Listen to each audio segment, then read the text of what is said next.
National diabetes education കോഴ്സിന്റെ 14ാമത്തെ batch വിദ്യാർത്ഥികളുടെ ബിരുദദാന ചടങ്ങ് വടകര IMA ഹാളിൽ വെച്ച് നടന്നു. ജില്ലാ ജഡ്ജ് പ്രദീപ് P മുഖ്യാതിഥിയായി.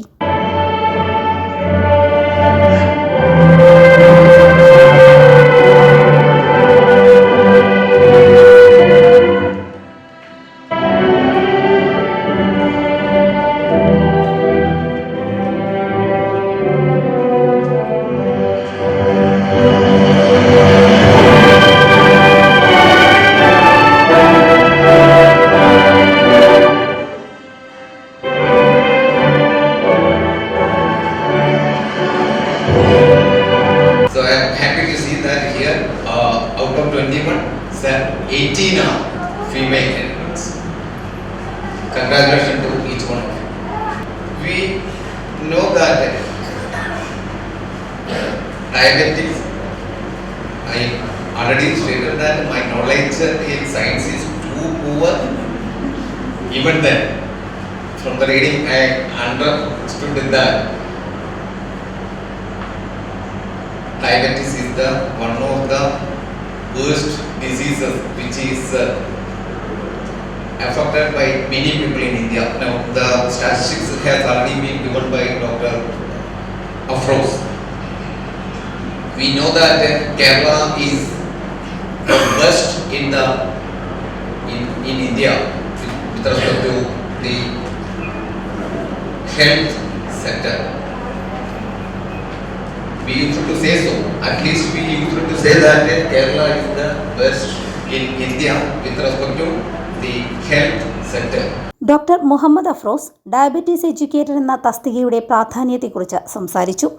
ഇന്ന് പ്രമേഹ രോഗ ചികിത്സയിൽ ഒരുപാട് ശാസ്ത്രീയ ഉന്നമനങ്ങൾ ഉണ്ടായിട്ടും സർക്കാർ തലത്തിൽ തന്നെ സൗജന്യ ചികിത്സാ സംവിധാനങ്ങളും മരുന്നുകളും പരിശോധനകളും ഉണ്ടായിട്ടും ഇന്നും പ്രമേഹ സങ്കീർണതകളും മരണങ്ങളും കുറഞ്ഞുവരാത്ത മുഖ്യ കാരണം പ്രമേഹ രോഗത്തെക്കുറിച്ചുള്ള അറിവില്ലായ്മയാണ് എന്ന് ഡോക്ടർ പറഞ്ഞു. ആ ഒരു വിടവ് നികത്താൻ സഹായിക്കുന്ന ഒരു മേഖലയാണ് ഡയബറ്റീസ് എഡ്യൂക്കേറ്റർ എന്ന് സൂചിപ്പിച്ചു. പ്രമേഹത്തെക്കുറിച്ച് അറിയാത്തവരാരും ഉണ്ടാവത്തില്ല. നമുക്കറിയുന്ന ഏതാണ്ട് 80 മില്യൺ ജനങ്ങൾ ഇന്ത്യയിൽ ഡയബറ്റീസുകാരാണ്. അതിനേക്കാൾ 40 മില്യൺ അണ്ടർ ഡയഗ്നോസ്ഡ് അല്ലെങ്കിൽ അൺഡയഗ്നോസ്ഡ് ആയിട്ട് ഇന്ത്യയിലുണ്ട്. ഡയബറ്റിസ് എന്നത് ഒരുപാട് ടെക്നോളജി വൈസും പഠനങ്ങൾ വൈസും ഏറ്റവും അഡ്വാൻസ്ഡ് ആയ ഒരു ടൈമിലാണ് നമ്മളിപ്പോൾ ഉള്ളത്. ദാറ്റ് മീൻസ് ഇന്ന് ലോകത്ത് നടക്കുന്ന എല്ലാ പഠനങ്ങളും എടുത്തു കഴിഞ്ഞാൽ ഏറ്റവും കൂടുതൽ പഠനങ്ങൾ നടന്നത് അല്ലെങ്കിൽ ഏറ്റവും ദൈർഘ്യമേറിയ പഠനങ്ങൾ സയന്റിഫിക് പഠനങ്ങൾ ഹെൽത്ത് കെയർ മേഖലയിൽ നടന്നത് ഡയബറ്റിസ് ആണ്. എന്നാൽ 20 വർഷം വരെ നീണ്ടു നിന്ന പഠനങ്ങൾ ഉണ്ടായിട്ടുണ്ട്. ടെക്നോളജി വൈസും ഒരു അസുഖം എന്ന നിലയ്ക്ക് ഇന്ന് ഏറ്റവും കൂടുതൽ അഡ്വാൻസ്ഡ് ആയി നിൽക്കുന്നതും ഡയബറ്റിസ് തന്നെയാണ്. ഇന്ന് നമുക്ക് ജസ്റ്റ് മൊബൈൽ ഫോണിൽ വെച്ച് നമ്മുടെ കൈയുടെ മുകളിൽ വെച്ച് കഴിഞ്ഞാൽ നമ്മുടെ ഷുഗേഴ്സ് അറിയാൻ പറ്റുന്ന സിസ്റ്റം നമുക്ക് ഡെവലപ്പ് ചെയ്തു. മോണിറ്റേഴ്സ് കണ്ടിന്യൂസ് 24 മണിക്കൂർ ദിവസങ്ങളോളം നമുക്ക് 14 ദിവസം ഗ്ലൂക്കോസ് നമ്മുടെ ബോഡിയിൽ ഒന്നും വേണ്ട മോണിറ്റർ ചെയ്യുന്ന സിസ്റ്റംസ്, അതുപോലെ എല്ലാവിധ ഇൻസുലിൻ ടെക്നോളജി ഡെവലപ്മെന്റ്സ്, പമ്പ്, അതുപോലെ ആഴ്ചക്കൊരിക്കൽ അടിക്കുന്ന ഇഞ്ചക്ഷൻസ് അല്ലെങ്കിൽ കുത്തുമ്പോൾ വേദന അറിയാത്ത ഇൻസുലിൻ വരെ കണ്ടുപിടിക്കപ്പെട്ട ഒരു കാലഘട്ടത്തിൽ നമ്മൾ ഉണ്ടാകുമ്പോൾ ഡയബറ്റീസിന്റെ മരണങ്ങൾ കുറക്കാൻ നമ്മൾ സാധിക്കുന്നില്ല. ഡയബറ്റീസിന്റെ കണ്ടുപിടുത്തങ്ങളും ടെക്നോളജി വർദ്ധിക്കുന്നതിനനുസരിച്ച് മരണങ്ങളും കോംപ്ലിക്കേഷനും വർദ്ധിച്ചുകൊണ്ടിരിക്കുകയാണ്. അതിനൊരു റീസൺ വേണമല്ല.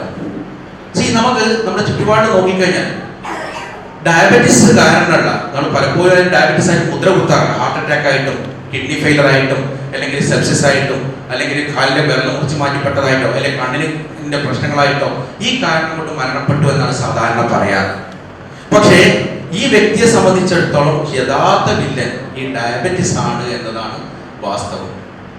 ഇത്രയും ടെക്നോളജീസ് ഡെവലപ്ഡ് ആയിട്ടും നമുക്കറിയാം ടെക്നോളജീസ് മാത്രമല്ല ഫണ്ടിങ്ങിന് ഇന്ന് യാതൊരു കുഴപ്പങ്ങളും ഇല്ല. പ്രമേഹ രോഗ സങ്കീർണതകളെക്കുറിച്ചും പ്രതിരോധ മാർഗങ്ങളെക്കുറിച്ചും ചർച്ചകൾ നടന്ന വേദിയിൽ doctor Sujith V, doctor M Muraleedharan, doctor Abdul Bari എന്നിവർ സംസാരിച്ചു. ബിരുദദാന ചടങ്ങിൽ 23 വിദ്യാർത്ഥികൾക്ക് ഡയബറ്റീസ് എഡ്യൂക്കേറ്റർ ബിരുദം ജില്ലാ ജഡ്ജ് പ്രദീപ് P നൽകി.